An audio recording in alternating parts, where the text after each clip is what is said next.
Another day, another Lowe's trip.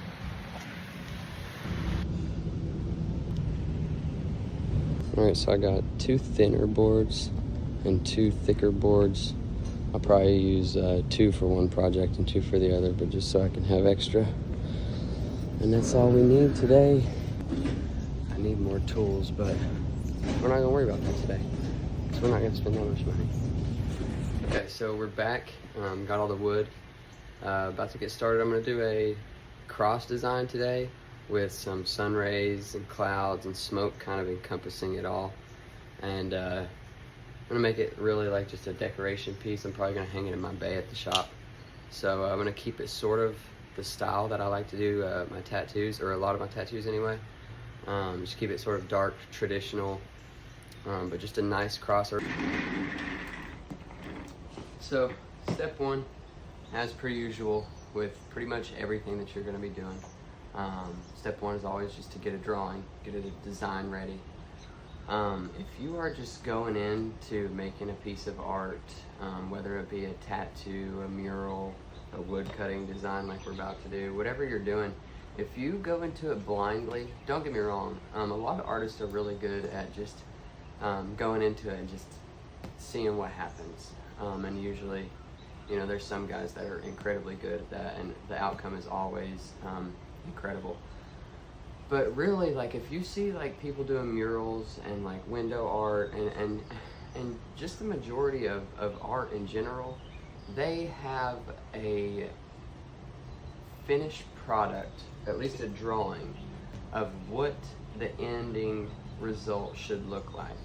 Going into it blindly and hoping for the best usually leaves a lot of room for mistakes and just inconsistencies and things that you don't really want.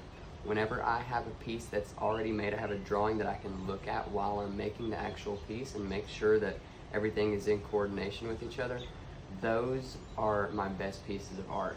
And I'm not saying this for everybody, you know, if you're an artist and you already do this and that's how you roll, is just kind of seeing what happens, that's cool. You know, some people can make that work. But for me, and I know for a lot of other people, it's best to, you know, at least have a drawing, at least have an idea of what you're getting into, at least kind of know the blueprint before you start. So that's what we're gonna do first. That's gonna be our step 1, is just to get the drawing.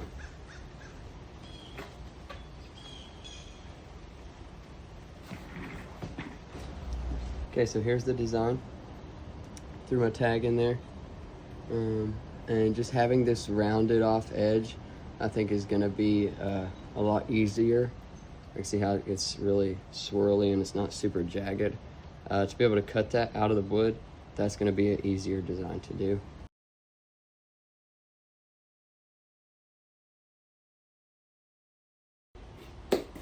Okay, so I just had a pretty awesome idea. I think what I'm gonna do is, here you can see we have the design ready to be traced on the wood.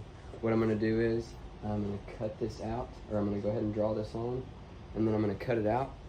Once I cut that out, I'm gonna lay that sheet on top of another sheet of wood exactly like this, and I'm gonna trace around it, and I'm gonna get the exact shape that I cut that out on another piece, and I'm gonna end up, after I get this painted, I'm gonna set that on top of that other piece of wood, glue a couple small pieces of wood to give it a little bit of space in between the sheets.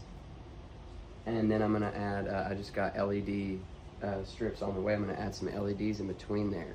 That way you can plug this piece into the wall, change colors on it, and it's gonna have an underglow. Hopefully it turns out how I think it will.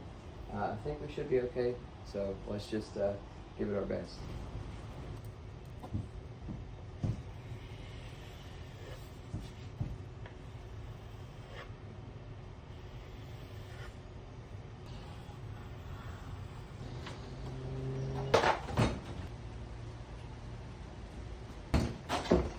So I just got the border drawn out because that's all I need right now.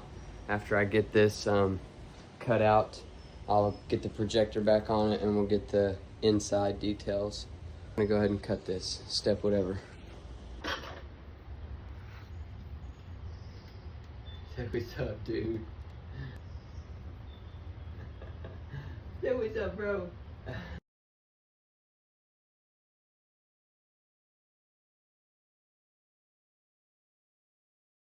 Okay, we got cutout number 1 complete. I'm gonna go ahead and sand this down a little bit and then lay it on another sheet of wood and go ahead and get the second cutout.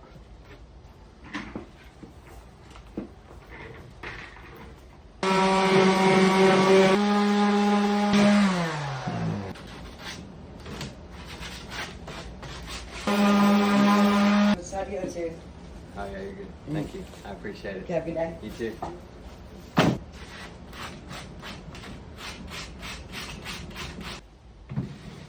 Well, that was a freaking job.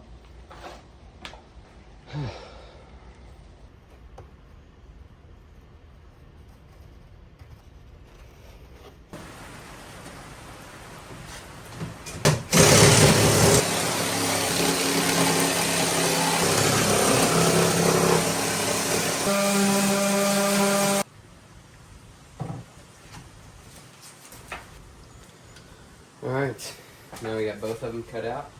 I'm going to go ahead and get the top piece that we're actually going to be painting on. I'm going to put that back underneath the projector, and we're going to get the inside details drawn on.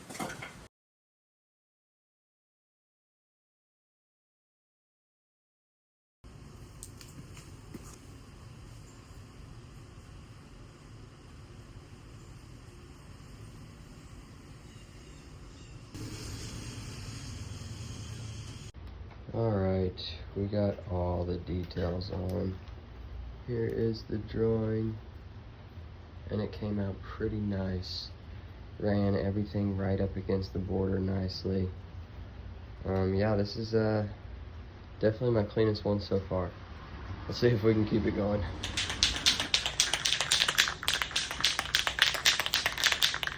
Alright, next we're going to get some primer on these bad boys, and then they'll be good to paint. This one will be good to paint. I'll probably go ahead and spray paint this one black just to have as a background.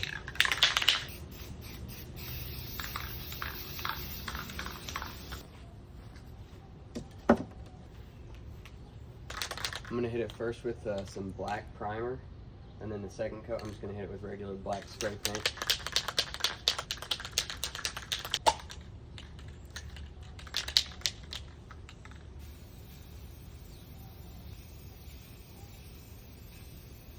Alright, and finally it is time to paint.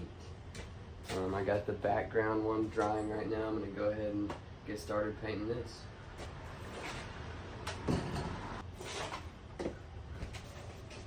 Got our LEDs for the background. I'm really excited about this one. This is going to be super cool. I want to continue to make just things that you can like hang in your house. My goal is to, I just bought a huge canvas. Just going to continue to make cool things that I think people would like as like decoration. Really, I like to make things that fit into the tattoo shop vibe. I just think it's super cool. I think a lot of people like it. I really like it. So I'm just going to continue to do that and just see how everything shapes out with this stuff.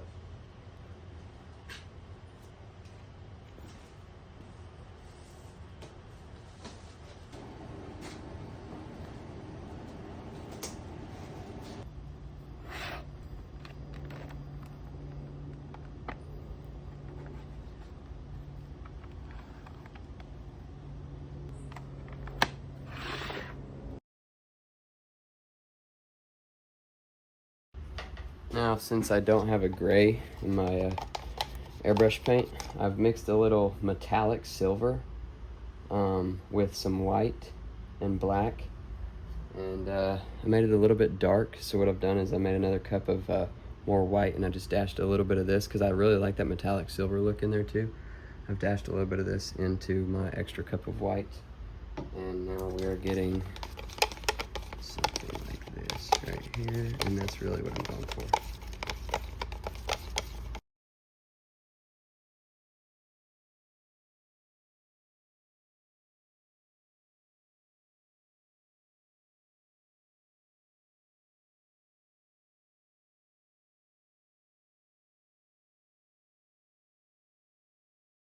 Okay, so now I got the white and gray on there.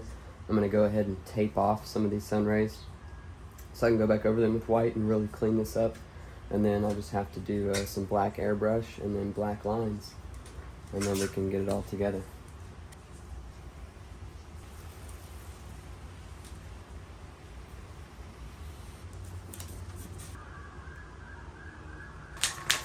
All right, now that we got it all taped up, I'm gonna go ahead and hit it with some white spray paint. I'm just gonna use some matte white.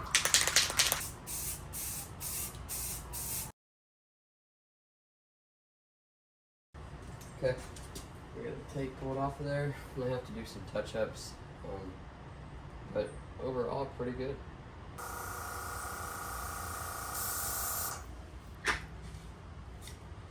Okay, so now that I've got all the white and the gray finished, I'm gonna go ahead and get the black in there with the airbrush, the black gradient anyway, and then I'll hit it with the black lines.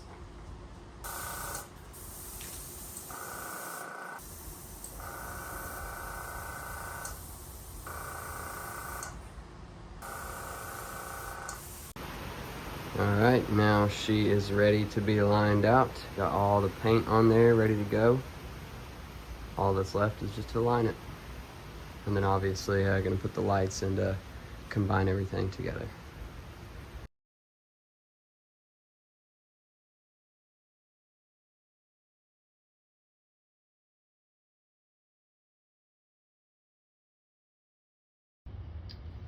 Alright, so I got my spacers sandwiched together, and those are going to be what separates this top layer painting from the background painting. And I'm going to glue the lights in between them. So now that this is good and dry, I'm going to go ahead and varnish this so it's a little bit glossier, and then we'll get the lights underneath.